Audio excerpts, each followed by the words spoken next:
Débutée par un hommage aux leaders syndicaux de l'éducation, la rentrée syndicale du groupe de réflexion et d'action des leaders et syndicats soudés de l'éducation nationale et du supérieur GRALSENS, âgé de 1 an, a présenté son bilan moral, félicité le gouvernement pour certaines réalisations, mais aussi, telle une force de proposition, présenté un chapelet de doléances pour un climat serein dans le secteur de l'éducation nationale et l'enseignement supérieur. La respectable fédération syndicale GRALSENS tient à féliciter l'esprit d'initiative, les efforts et le dynamisme de Madame le ministre de l'Éducation nationale, Camélie Antoutoum Leclerc, dans tout ce qu'elle entreprend pour le bien de notre système éducatif. Le GRALSENS et le Sénat proposent au gouvernement l'application de l'âge de la retraite à 62 ans pour tous les agents publics de l'État dès le mois de décembre 2023.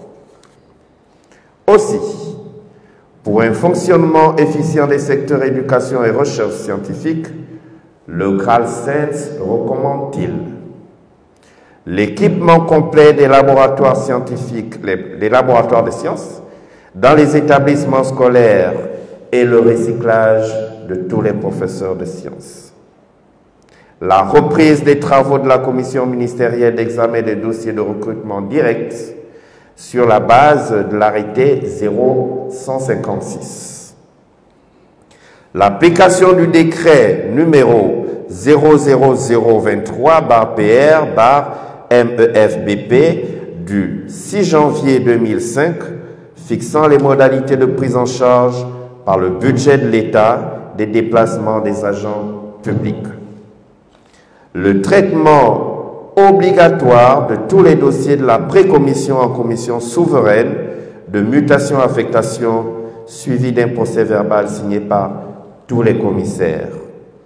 La prise d'un arrêté ministériel fixant les dates et tenues de publication des commissions mutation-affectation avec effet contraignant.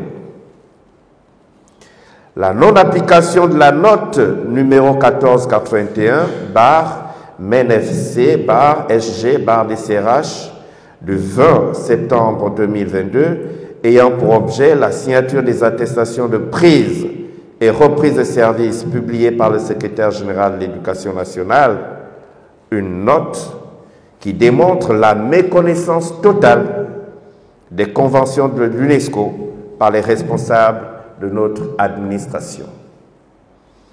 La mise à disposition des conclusions du dialogue social à toutes les organisations syndicales ayant pris part aux travaux. Une réflexion poussée sur le cadre juridique de l'enseignement privé laïque.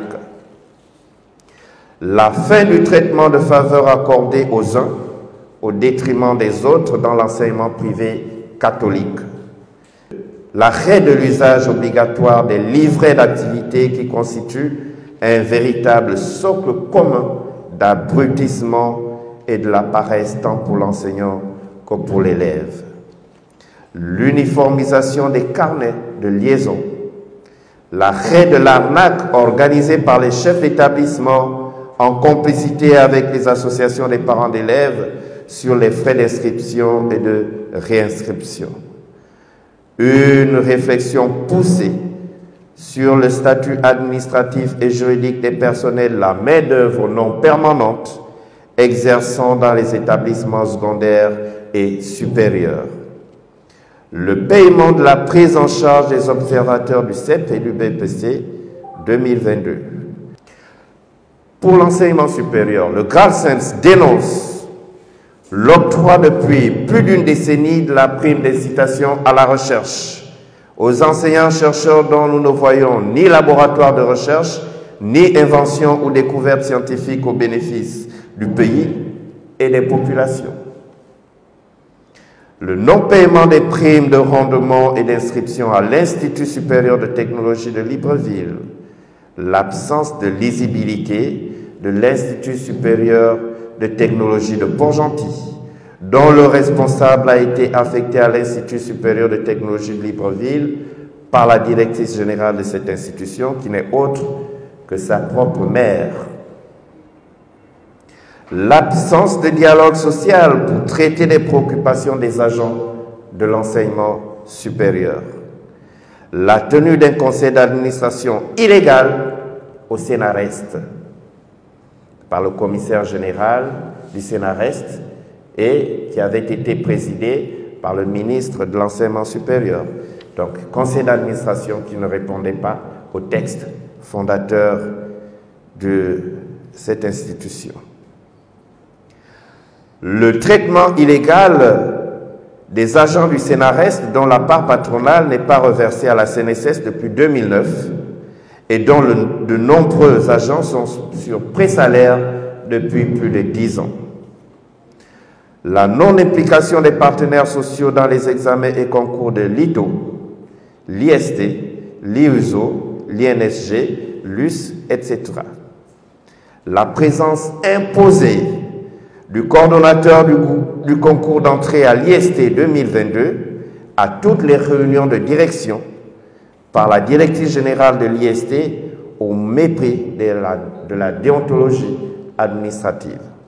Enfin, le GRALSENS en appelle à l'implication personnelle du président de la République, chef de l'État, pour que soient payés aux fonctionnaires des secteurs éducation et recherche tous les rappels soldes bloqués depuis 2014.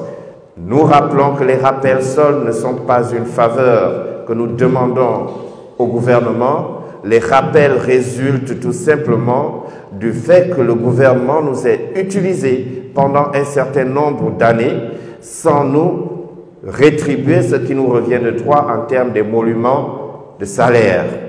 Pour une fédération plus efficace, le président fédéral du groupe de réflexion et d'action des leaders et syndicats soudés de l'éducation nationale et du supérieur GRALSENS a offert en deuxième temps à ses membres un séminaire de formation conduit par le formateur syndical Marcel Libama qui a eu pour thème la syndicalisation.